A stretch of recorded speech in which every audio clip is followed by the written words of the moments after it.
क'क्राझारनि आरएनबि देहा फाहामसालिखौ मेडिकेल कलेजजों सरजाबनो थांखि लानायनि हेंथायै सोमावसारनाया दासिमबो सोलिगासिनो। दिनैबो क'क्राझारनि आरएनबि देहा फाहामसालिनिफ्राय जिल्ला खुंगिरिनि मावख'सिम सरकारनि थांखिखौ हेंथा होनानै मोनसे गोख्रों हानजा सुरनाय जायो।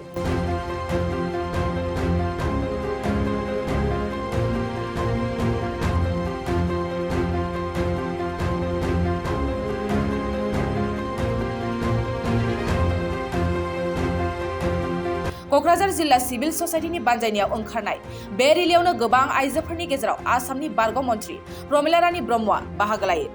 बारग' मन्थ्रि प्रमिला रानी ब्रह्मआ बुंदों, क'क्राझारनि आरएनबि देहा फाहामसालिखौ लाखिफिननो थाखाय गिबि मन्थ्रि आरो सरकारजों सावरायनाय जादों। मख'नो गोनांदि गोबां आइजोफ्रा आखाइ आखाइ बेनारफोर लानानै हानजा सुरनाय समाव बुंदों, गोरिब नखरफ्रा गोजानाव थांनानै देहानि बायदिसिना बेमार आजारफोरखौ फाहामथाय लाहैनो हाया। बेनिखायनो क'क्राझारनि आरएनबिखौ सिभिल देहा फाहामसालि हिसाबैनो नांथारगौ होननानै खौरां बिजोङाव आइजोफ्रा फोरमायथियो। माने मन्थ्रिजोंबो रायलायबाय बे बिसयाव दाख्लै रबिबारनिफ्राय बिथांजों रायलायगासिनो दं आं। मैयाबो आङो नै मेम'रेन्डाम मैया होनानै फैदों। दिनै माने मुख्यमन्त्रिनो दाहाय गिबि मन्थ्रिनो जों होगोन, जोंनिफ्राय आरोखि जों होगोन। दा सिभिल हिसाबै बे स्टेटासखौ लाखिनो नागिराखै। हस्पिटाला थागोन, खिन्थु सिभिल हिसाबै थानाय नङा होननानै मन्थ्रिया बुंदों।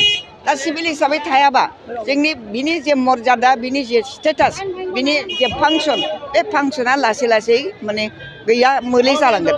होमबा बे हस्पिटाला थानायनिख्रुइ थायै जालांगोन। गतिके माने जोंना महिलाफ्रा, रायजो राजाफ्रा मानिनो लुबैयाखै।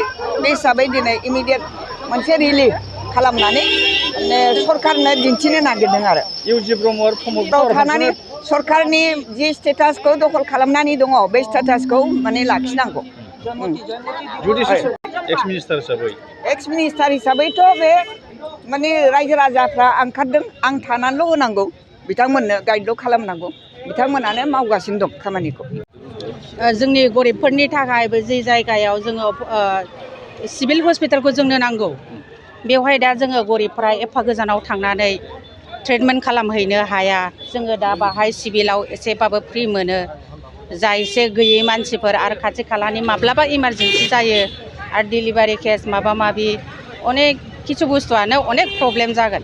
दा जोंनो नांथारगौ, जों सिभिल हस्पिटालखौ जों खोमानो हाया आरोखि। ओरैनोबाबो जोंनि क'क्राझाराव हस्पिटालनि क्राइसिसखा। दा जोङो बिनि थाखाय जोङो जोंनि बे सिभिल हस्पिटालखौ जों खोमानानै लानो लुगैयाखै, जोंनो नांथारगौ आरोखि। जोंनावथ' बाहाय ओरैनो क'क्राझाराव MRMजों नैबे सिभिल हस्पिटालजों ल'खा। दा मेडिकेल कलेजखौ बेखौ सिफायनानै लाङोबा जोंनाव आरो बे मोननैल' थाफिनबावनोसै। जोंनाव ओरैनो क्राइसिसखा जोंनाव हस्पिटालनि।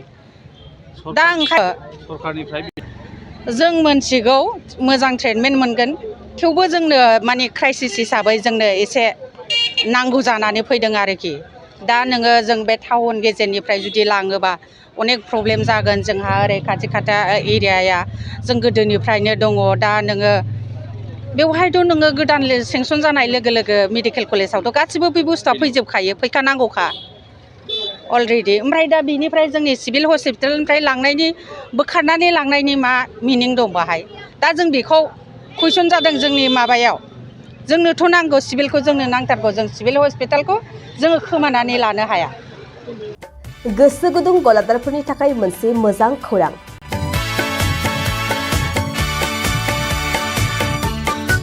अदालगुरिनि रौता सारियालियाव खुंनो लानाय मिरु एबसुनि 50 बोसोरसालिया जथुमायाव एक्जिबिसननि थाखाय गलादारफोरनिसिम जर'खा फोसावनाय।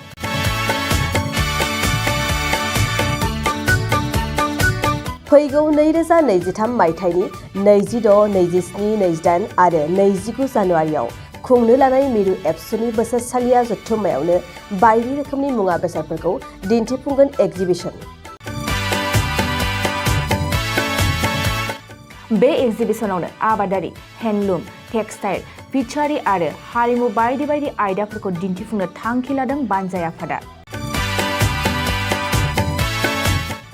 बेनिखायनो गोसो गुदुं सुबुं एबा गलादारफोरा एक्जिबिसनाव गला होफैनो हागोन आरो गला होनायनि सोमोन्दै आबुं बाथ्राखौ मिथिनोब्ला नैबे मबाइल नम्बर 9365245137 आव थोंजों सुलाद लानो हागोन।